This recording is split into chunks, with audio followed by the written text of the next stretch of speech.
Assalamualaikum warahmatullahi wabarakatuh. Baik, saya akan melanjutkan penjelasan dari penjelasan mawar sebelumnya. Masih berhubungan antara satu sama lain, yaitu tentang ulul azmi. Baik, di sini ada 4 pembahasan, di mana yang pertama pengertian ulul azmi, yang kedua kriteria rasul ulul azmi, yang ketiga rasul-rasul ulul azmi, dan yang keempat cara dan hikmah mengimani para nabi dan rasul. Oke, langsung saja pengertian ulul azmi. Ulul azmi adalah gelar yang diberikan kepada rasul-rasul yang mempunyai ketabahan yang luar biasa dalam menjalankan tugas yang diemban dari Allah Subhanahu wa taala. Mereka sangat tabah dan sabar menghadapi segala macam gangguan, rintangan, dan cobaan yang mereka terima dari kaum yang menentang misi mereka. Nah, jadi gelar ulul azmi ini tidak semua rasul yang mendapatkan gelar tersebut, hanya rasul-rasul pilihan yang mendapatkan gelar tersebut karena atas rasa kesabaran dan ketabahan yang luar biasa yang mereka miliki dalam menjalankan perintah dari Allah Subhanahu wa taala. Baik, selanjutnya tentang kriteria rasul ulul azmi. Ada beberapa kriteria yang membuat seorang rasul berhak mendapatkan gelar ulul azmi. Di antaranya yaitu yang pertama, memiliki kesabaran yang tinggi dalam berdakwah. Yang kedua, senantiasa memohon kepada Allah agar tidak menurunkan azab kepada kaumnya. Ketiga, senantiasa berdoa agar Allah memberi hidayah kepada kaumnya. Dan yang keempat, memiliki mukjizat yang luar biasa dibanding dengan nabi yang lainnya. Selanjutnya, rasul-rasul yang ulul azmi. Dari 25 nabi dan rasul yang wajib kita ketahui, hanya ada 5 rasul yang mendapatkan gelar ulul azmi, yang mana gelar tersebut merupakan gelar yang teristimewa dan tertinggi di tingkat para nabi dan rasul. Adapun rasul-rasul yang menerima gelar tersebut yakni diantaranya yang pertama Nabi Nuh alaihi salam. Nabi Nuh alaihi salam terkenal akan kesabaran beliau dalam berdakwah menghadapi kaumnya yang ingkar dan kafir. Bahkan istri dan anaknya Kan'an juga termasuk dalam golongan tersebut. Hingga pada suatu saat kaum tersebut ditenggelamkan oleh Allah melalui banjir yang besar, yang mana atas permintaan Nabi Nuh alaihi salam sendiri. Hanya ada beberapa umat yang selamat, yakni umat yang beriman kepada Allah Subhanahu wa taala. Dan yang kedua, Nabi Ibrahim alaihissalam. Nabi Ibrahim alaihissalam ini terkenal akan keberanian beliau dalam mensyiarkan perintah Allah Subhanahu wa taala untuk menyembah Allah sebagai Tuhan yang sepatutnya untuk disembah kepada kaumnya yang ingkar dan menyembah patung berhala.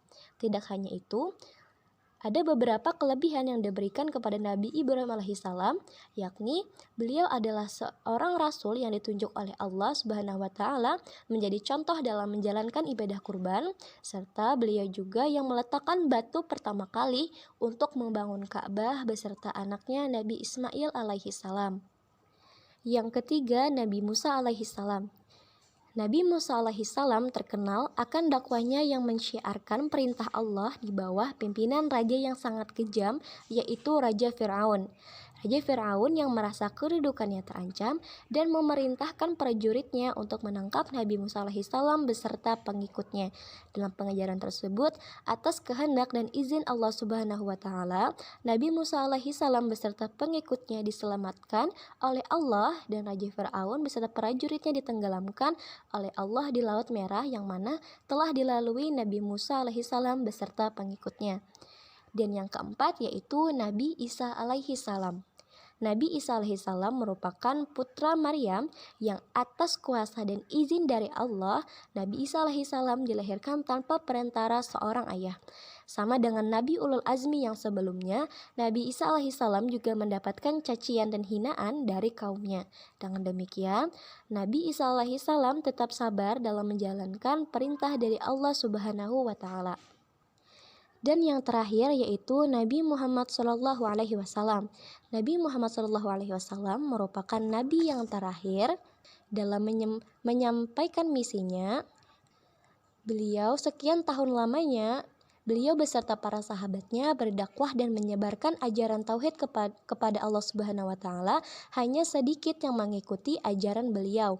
Bahkan semakin banyak beliau mendapat cacian dan hinaan, bahkan sampai diancam untuk dibunuh. Begitu banyaknya halangan dan rintangan yang dialami oleh Nabi Muhammad SAW tidaklah menjadi semangat dan tekad berdakwah beliau menjadi surut.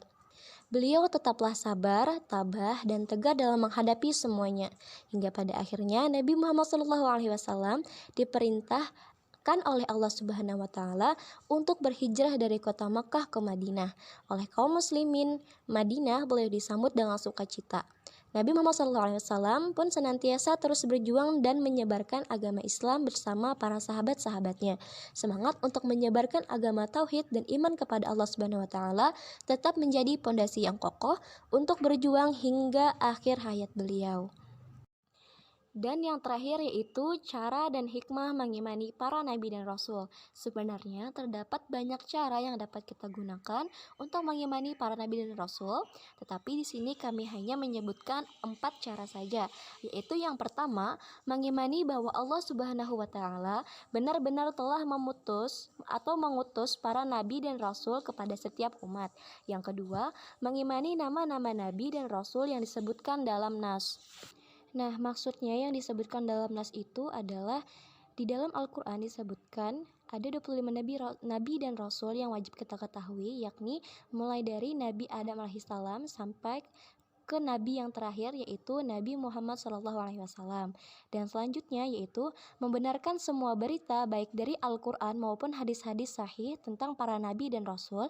Dan yang terakhir yaitu mengamalkan syariat nabi yang nabi tersebut diutus kepadanya.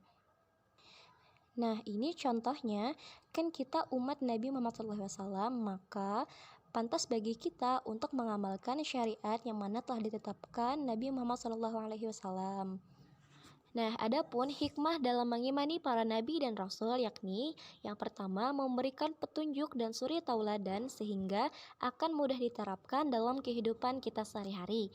Yang kedua, memberi bimbingan kepada manusia agar menjadi manusia yang bertakwa kepada Allah serta kita dapat membedakan antara yang benar dan mana yang salah. Dan yang ketiga, sebagai perantara mengenal Allah dengan segala sifat kesempurnaannya.